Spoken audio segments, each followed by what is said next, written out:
quando a gente busca a paz, se o pilar do amor ele tem esse fulcro da paz, a paz sustenta o amor lá no ápice da pirâmide, que é o amor divino, então Deus também distribui paz para todos nós.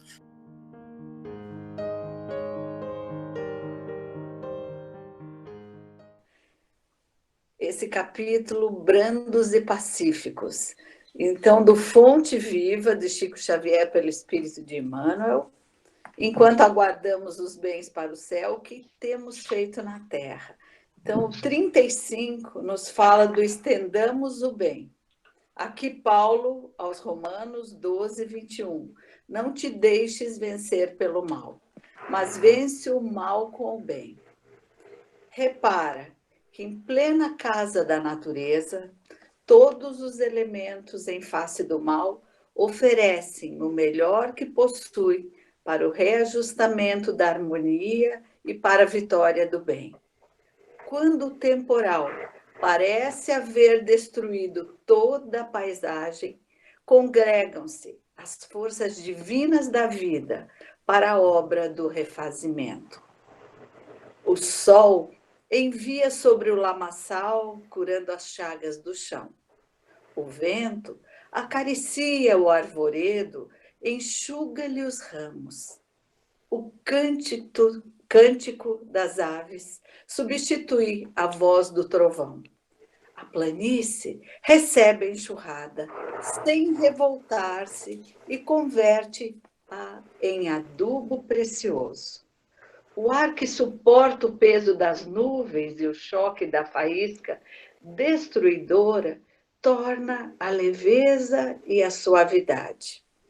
A árvore de frondes quebradas ou feridas regenera-se em silêncio, a fim de produzir novas flores e novos frutos. A terra, nossa mãe comum, sofre a chuva de granizos e o banho de lodo periodicamente, mas nem por isso deixa de engrandecer o bem cada vez mais. Por que conservaremos, por nossa vez, o fel e o azedume do mal na intimidade do coração? Aprendamos a receber a visita da adversidade, educando-lhe as energias para proveito da vida. A ignorância é apenas uma grande noite que cederá lugar ao sol da sabedoria. Usa o tesouro do teu amor em todas as direções e estendamos o bem por toda parte. A fonte, quando tocada de lama, jamais se dá por vencida. Acolhe os detritos no seio e, continuando a fluir, transforma-os em bênçãos no curso de suas águas que prosseguem correndo, com brandura e humildade, para benefício de todos. Assim seja.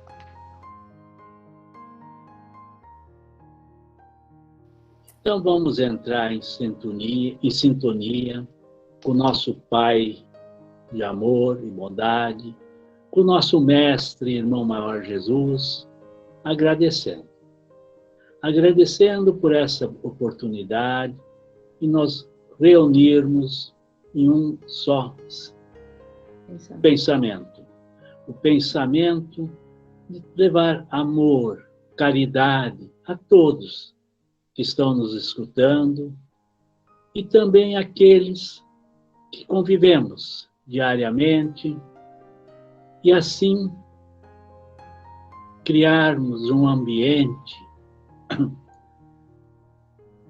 de melhorar toda essa caminhada de aflição que temos tido nos últimos dias e seguirmos em frente na caminhada do amor, aproveitando sempre os ensinamentos do Mestre Irmão Maior Jesus, para que possamos olhar um olhar de indulgência com todos e também agradecer a casa que nos abriga nos dando a oportunidade desses ensinamentos, como também dessa manhã de hoje.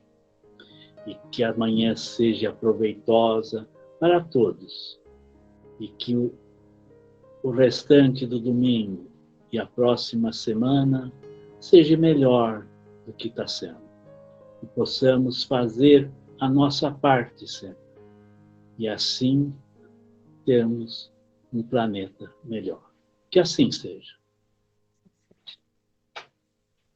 Por estas máximas, Jesus faz da brandura, da moderação, da mansuetude, da afabilidade e da paciência uma lei.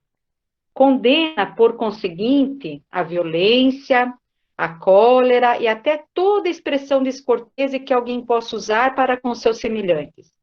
Raca, entre os hebreus, era um termo desdenhoso que significava homem que não vale nada, e se pronunciava cuspindo e virando para o lado a cabeça. Vai mesmo mais longe, pois que ameaça com o fogo do inferno aquele que dissera a seu irmão, és louco. Evidente se torna que aqui, como em todas as circunstâncias, a intenção agrava ou atenua a falta. Mas, em que pode uma simples palavra revestir-se de tanta gravidade que mereça tão severa reprovação?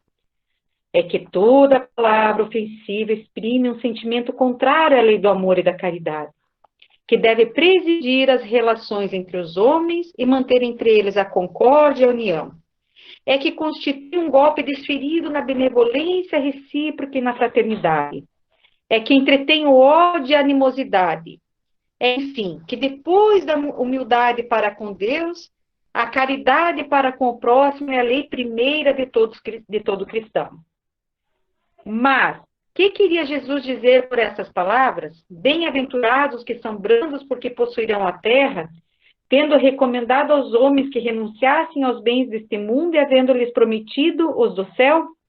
Enquanto aguarda os bens do céu, tem o homem necessidade dos da terra para viver. Apenas o que ele recomenda é que não ligue a esses últimos mais importância do que aos primeiros. Para aquelas palavras, quis dizer que até agora os bens da terra são assambarcados pelos violentos, em prejuízo dos que são brandos e pacíficos. Que a estes falta muitas vezes o necessário ao passo que outros têm o supérfluo. Promete que justiça lhes será feita, assim na terra como no céu, porque serão chamados filhos de Deus. Quando a humanidade se submeter à lei de amor e caridade, deixará de haver egoísmo. O fraco e o pacífico já não serão explorados nem esmagados pelo forte e pelo violento. Tal a condição da terra quando, de acordo com a lei do progresso e a promessa de Jesus, se houver tornado o mundo ditoso por efeito do afastamento dos maus. Muito bem, obrigado, Raquel, pela contribuição. A gente vai começar os comentários, como a gente faz habitualmente, mas é mais para não perder o hábito, né? Para a gente poder daí abrindo aí para Maria, para o Sidney, eventualmente Raquel, Gilca, se vocês quiserem contribuir também, a gente vai exercitando. Eu selecionei, é claro, a gente está no capítulo 9, mas eu selecionei um trechinho aqui, eu vou escapar um pouquinho do capítulo 9, e vou para voltar a ele, não estou fugindo não estou saindo fora, né? Eu quero voltar nele, mas eu acho que é importante. Tem um ponto no Livro dos Espíritos que os Espíritos nos alertam que muitas vezes é importante que o mal chegue ao extremo para que a gente possa valorizar o bem. Daí então essa passagem da Gilca, quando ela traz, puxa, e depois da tempestade, quanto proveito não tem depois da tempestade para a Terra, né? Para aguar a terra, para umedecer o solo, para que as coisas possam florescer. E aí eu me lembrei de um trecho aqui, por isso que eu vou escapar um pouquinho desse item do Evangelho, mas é para retornar. Então eu vou só no Mundo dos Regeneradores, ali no capítulo 3, no item 17, são diversas mensagens de Santo Agostinho, falando desses mundos, né, felizes, regeneradores, de provas de expiação. E nos Mundos Regeneradores há um trecho da mensagem que ele diz assim: comparados à Terra, esses mundos são muito felizes, e muitos de vós ficariam satisfeitos em aí se deterem. Porque, olha só, Gilca, a conexão, é a calma depois da tempestade, a convalescença depois da cruel moléstia, mas o homem, menos absorvido pelas coisas materiais, entrevê melhor que vós o futuro, e ele compreende que há outras alegrias que o Senhor promete para aqueles que delas se tornam dignos. Eu peguei esse trecho do Evangelho um pouquinho mais à frente do Brandos e Pacíficos, porque eu acho que ele ajuda a entender, juntamente com esse trecho do Livro dos Espíritos, que fala que o mal muitas vezes precisa chegar ao extremo para que a gente valorize o bem. Muitas vezes a gente precisa ver o ódio em conflito, o fervor do ódio, para a gente dizer assim, meu Deus, a que ponto nós estamos chegando? A que ponto está chegando a nossa desarmonia, a nossa perturbação, para que a gente possa dar o valor e perseverar, educar para o que a gente está chamando de paz. Porque ela não é uma paz inerte, não se trata aqui de uma paz da indiferença. Quando a gente vai ver uma análise teológica das bem-aventuranças, vários teólogos vão insistir no fato de que as bem-aventuranças são um caminho, elas são um roteiro. Portanto, quando Kardec ali insiste no Evangelho, que Jesus, quando fala da paz, está tratando da lei de caridade, não é possível alcançar a caridade se a gente não tiver esse pilar desse edifício, que é a paz. Então, a gente está estruturando um edifício que é o edifício da caridade. Não pode faltar, para estruturar esse edifício da caridade, o pilar da brandura, o pilar da paz, o pilar do valor que a paz traz para que a gente possa estabelecer em as nossas inimizades, em as nossas diferenças, um campo de diálogo, no mínimo, razoável. Joana de Ângeles diz, se não houver compreensão, jamais vai existir paz. E se não houver conversa e diálogo, a gente não chega nem na compreensão. Então, esse campo aberto para que a gente possa alcançar a paz é o campo do diálogo, é o campo de nós observarmos as nossas diferenças, não mais com sisudez, com ódio, com agressividade, mas com aqueles elementos que muitas vezes precisam penetrar no solo para dele virarem adubo, experiência para uma flor florescer, para uma planta poder trazer o seu perfume. Então, muitas vezes a gente olha esses elementos que estão acontecendo agora socialmente, veja, quais as nossas armas para essa guerra do que está acontecendo socialmente? A gente tem visto aí nas propagandas, né? Eu me protegendo, protejo a todos. Então, agora, o elemento fraternidade surge com muita força. A gente não tem outra escapatória, e é um elemento fraternidade que surge um pouco enviesado, porque a gente mal pode se tocar, a gente mal pode se abraçar, a gente muitas vezes não consegue nem chegar perto para se enxergar. Mas a gente tem que contar com ele, com esse respeito à fraternidade, para a gente poder preservar uma das coisas mais preciosas que a gente tem nesse planeta, que é a vida física. Então, vejam, como esse ambiente de paz e de fraternidade, ele é um ambiente, ele é o alvorecer de um novo mundo. É como se aquelas luzes que muitas vezes a gente não conseguia enxergar porque estava muito escuro, elas começam a ficar mais claras. E vejam, não foi preciso acontecer nenhum tsunami, nenhum abalo sísmico, uma coisa simples, um vírus. E esse vírus, digamos assim, com perdão da expressão, está virando tudo de ponta cabeça. A gente está precisando desse tempo, como disse a própria Gilka, né, na mensagem do Espírito Emmanuel, para restaurar o planeta, talvez para a gente restaurar nós mesmos, talvez para a gente restaurar as nossas famílias, para a gente rever algumas coisas, porque muitas vezes se a gente não para fazer essas reflexões, a gente continua expressando as coisas das mesmas formas, mas sem modificar a nossa intimidade para viver um como fazer a vida de uma forma diferente. Antes de passar a palavra para Maria, para o Sidney, para vocês também auxiliarem aí nos comentários, eu acho que tem uma coisa muito importante na paz, é que ela é uma construção, ela não é dada a priori, ela emana de Deus, mas a gente precisa absorver essa paz, a gente precisa desenvolver essa paz em a nossa intimidade, e a paz é um crescendo, né? Ela passa de você para o teu ambiente familiar, ela passa de você para o teu ambiente social, o que paz você distribui para as pessoas? Porque Deus, o universo, como dizem os Espíritos, já está em harmonia. Por que muitas vezes a gente se perturba e se desarmoniza? É uma falta de conexão com aquele elemento, né? Como quando Jesus diz, amai a Deus sobre todas as formas, né? O primeiro mandamento vos dou. Então, quando a gente busca a paz, se o pilar do amor ele tem esse fulcro da paz, a paz sustenta o amor lá no ápice da pirâmide, que é o amor divino, então Deus também distribui paz para todos nós. Então a primeira abertura para a paz é a abertura para a paz que emana de Deus. Aí é uma outra abertura para a paz que precisa emanar de Deus, mas chegar em nós. e a partir de nós ela precisa se estabelecer ou jorrar para o mundo. Então eu preciso que a gente estabeleça nessa pirâmide, Deus, eu e o próximo, uma interlocução agora com o elemento paz, com o elemento brandura. E vejam que ele é transformador.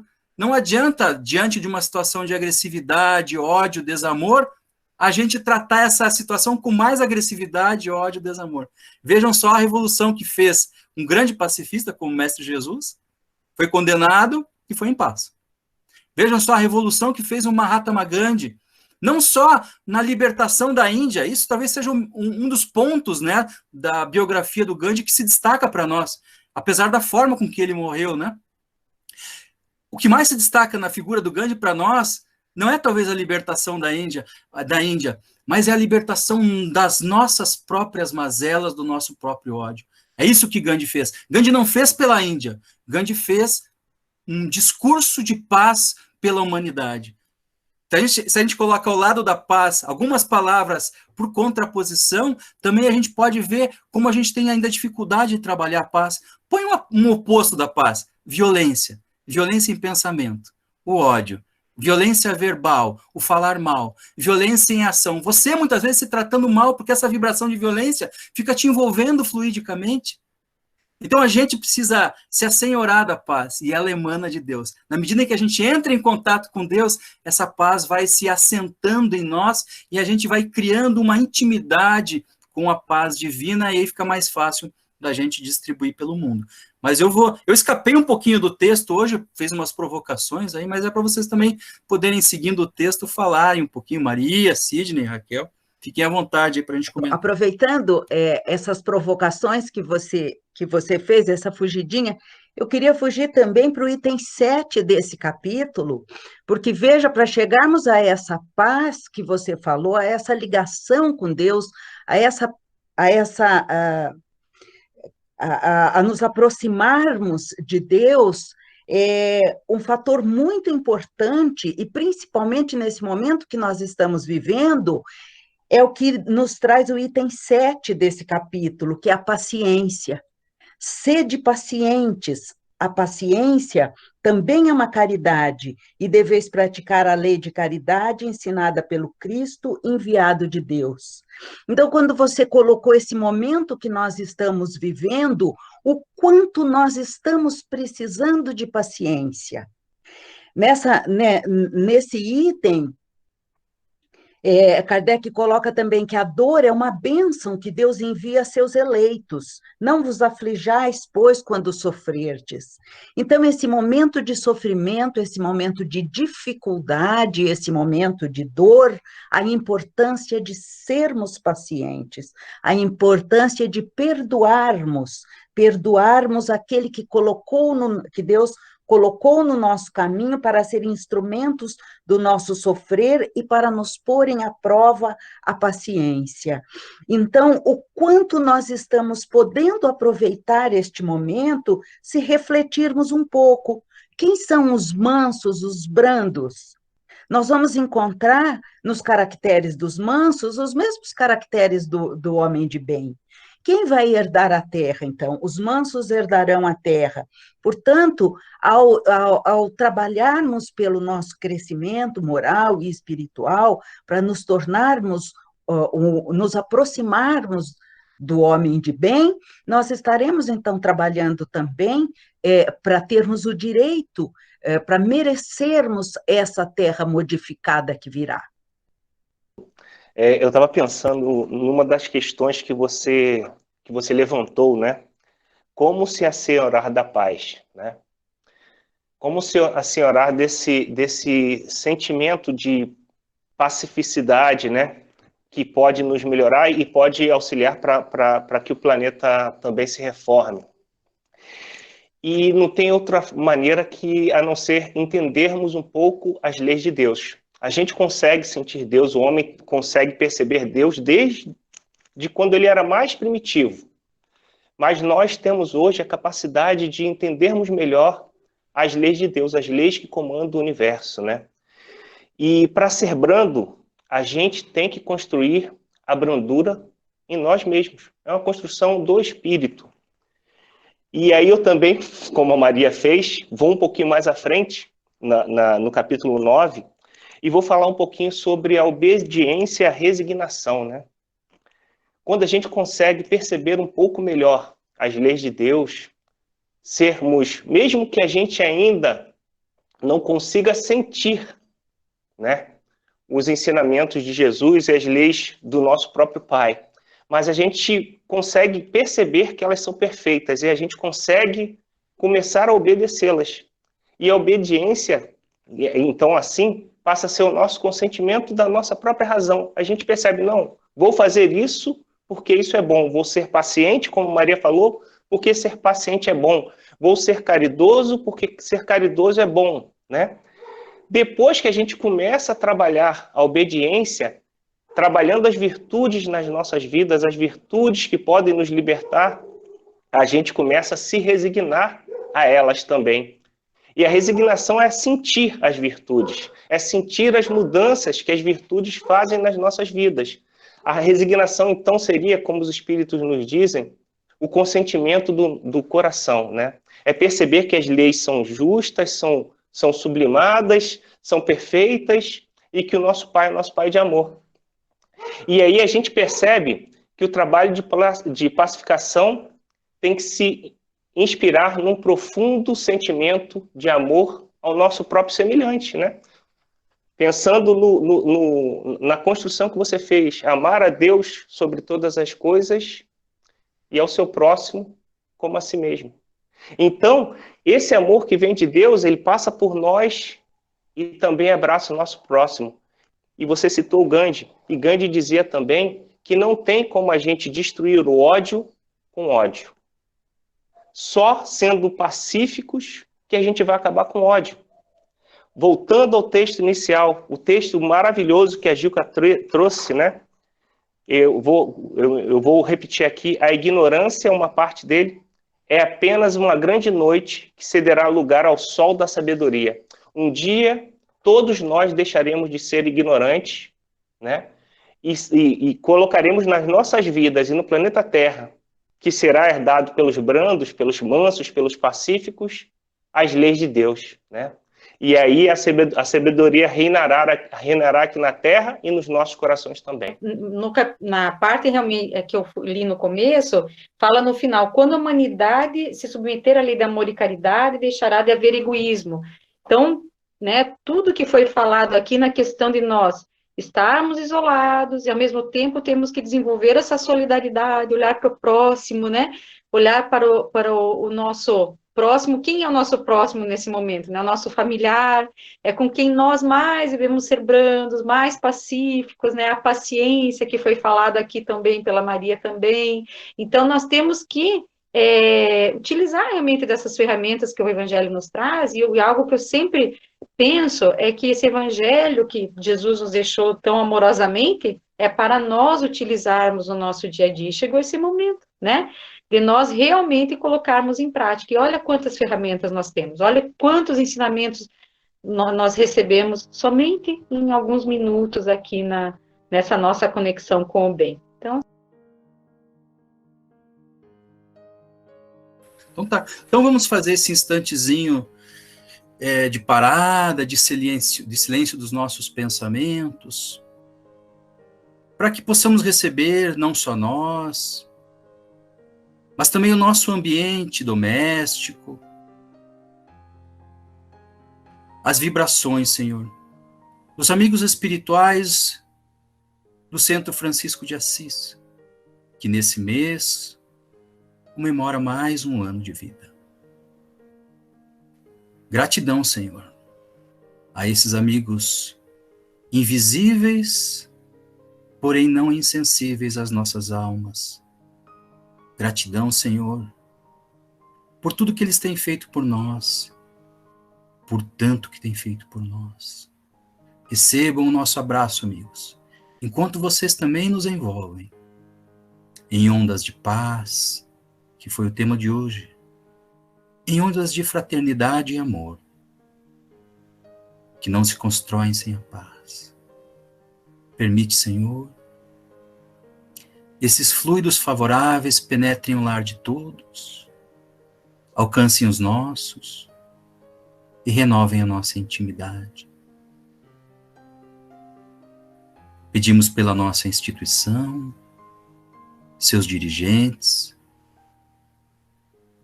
pelos nossos corações, pelos nossos frequentadores e quadro de colaboradores, Senhor.